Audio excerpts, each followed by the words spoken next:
ये कहानी किसी फिल्म की नहीं है। ये एक सच्चे गुप्त अभियान की कहानी है जिसे कभी खुले तौर पर नहीं बताया गया और वर्षों तक फाइलों में रखा गया। इस कहानी में कोई नायक नहीं है, कोई प्रचार नहीं है, कोई चमक नहीं है। सिर्फ एक व्यक्ति है और उसका काम, एक ऐसा काम जो कभी दर्ज नहीं हुआ। ये समय 70 का दशक था। भारत और पाकिस्तान के संबंध तनावपूर्ण थे।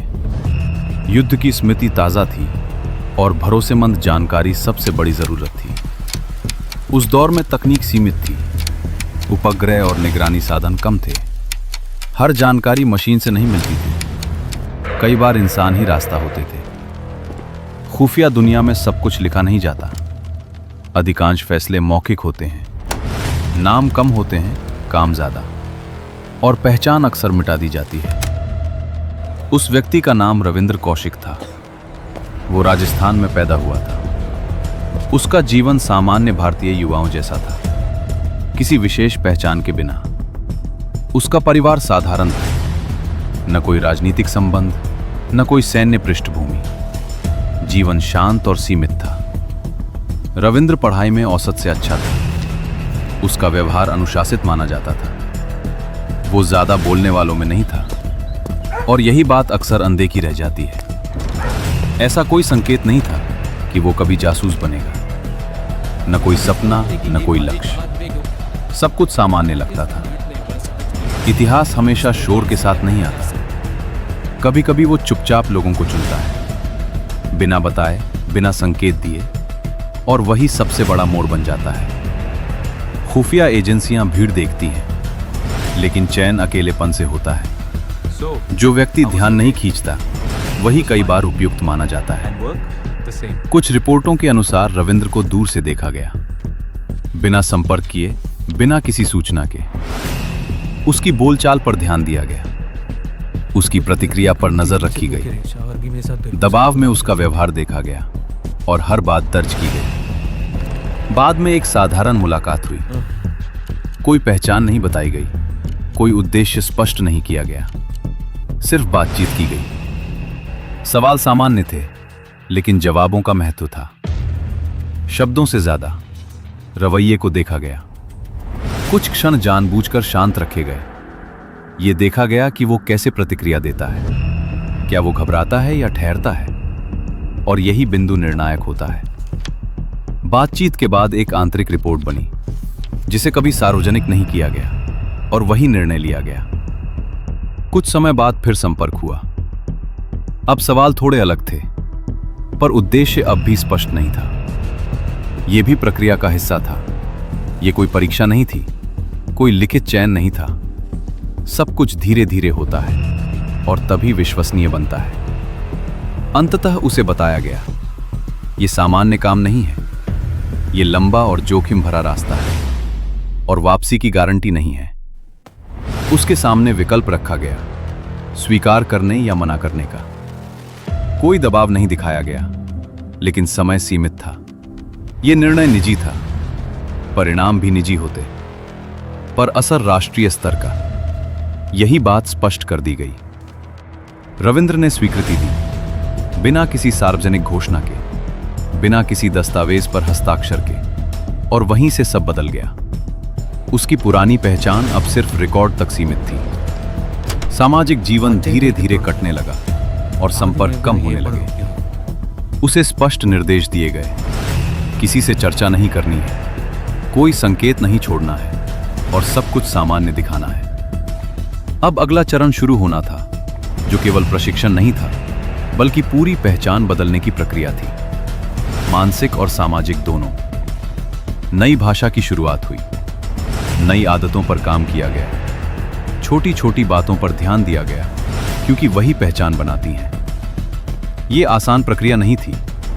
लगातार निगरानी रहती थी, हर गलती नोट होती थी और सुधार तुरंत कराया जाता था। परिवार से दूरी बढ़ी, पुराने मित्र छूटने लगे, सवाल पूछे नहीं जा सकते थे और जवाब दिए नहीं जा सकते थे।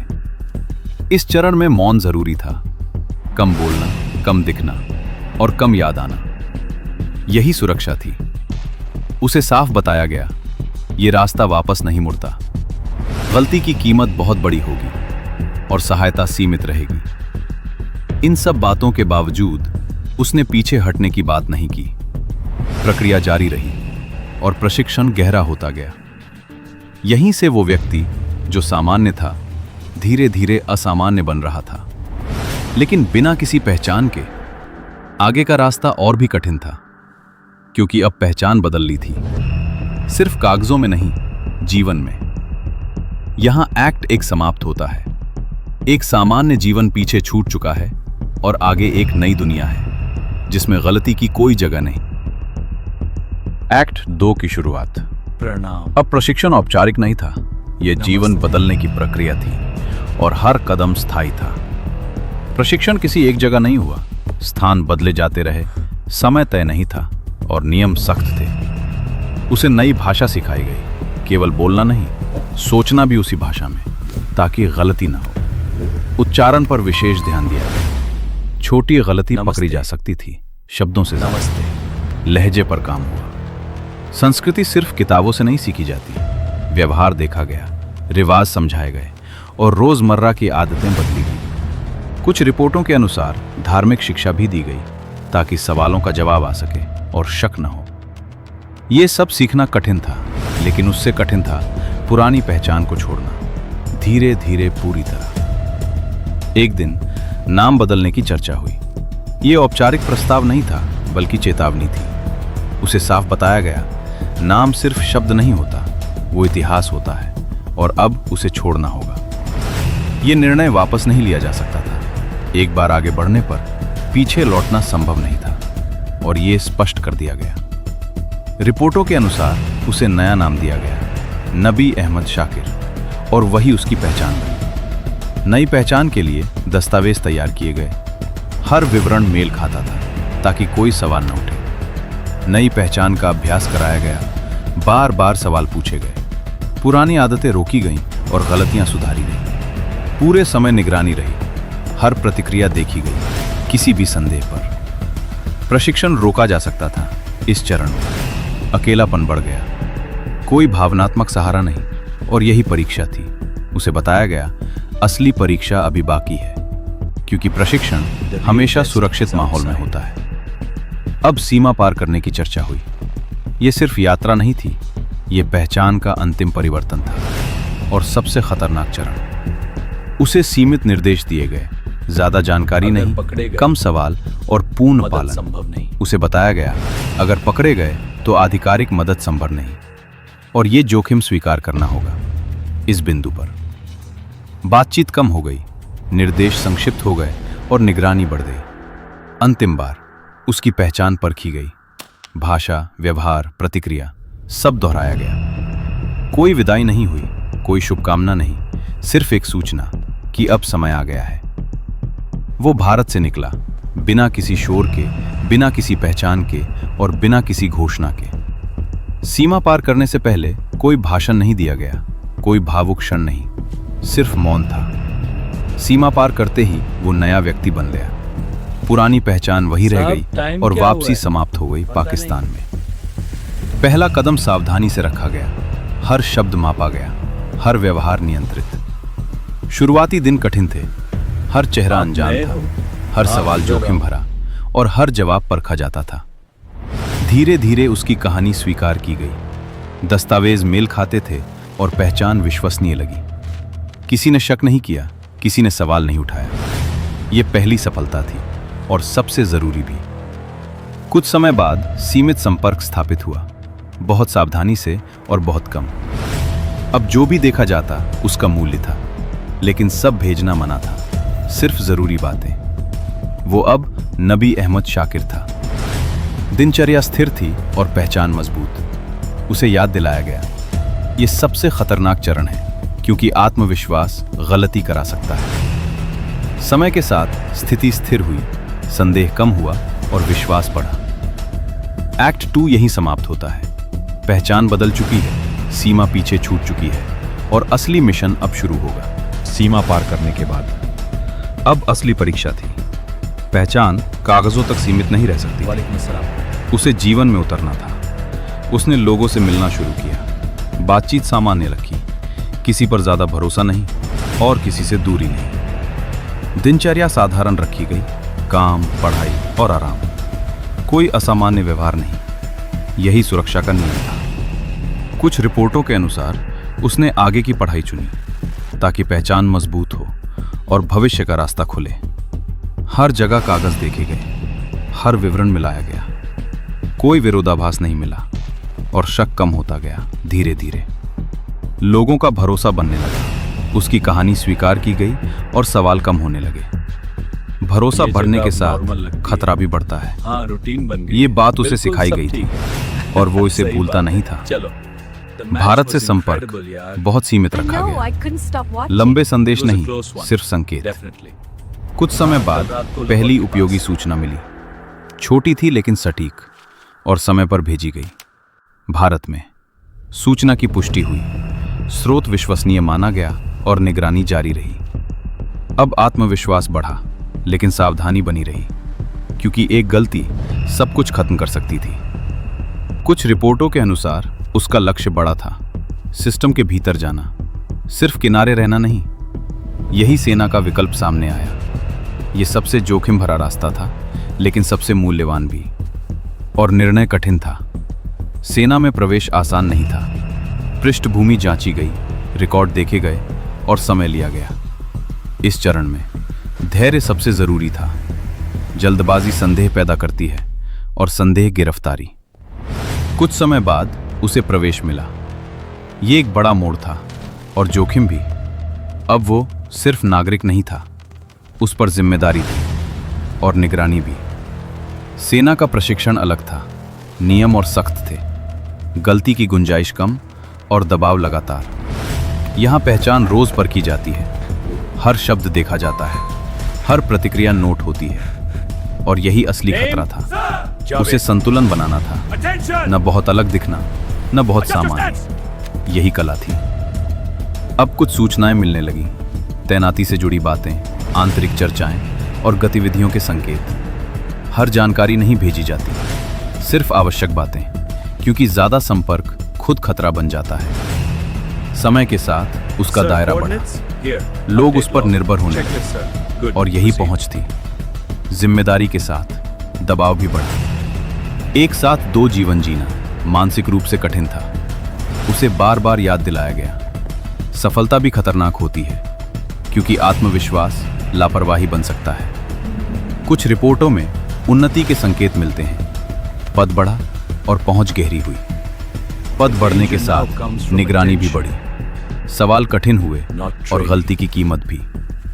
यही कहानी एक महत्वपूर्ण चरण में पहुंचती है, जहां लाभ बड़ा है और खतरा भी। कुछ रिपोर्टों के अनुसार यहीं से बड़ी सूचनाएं मिली, रणनीतिक महत्व की और बेहद संवेदनशील। भारत में इन सूचनाओं को गंभीर माना गया, स्रोत को मूल्यवान समझा गया और जोखिम स्वीकार किया गया।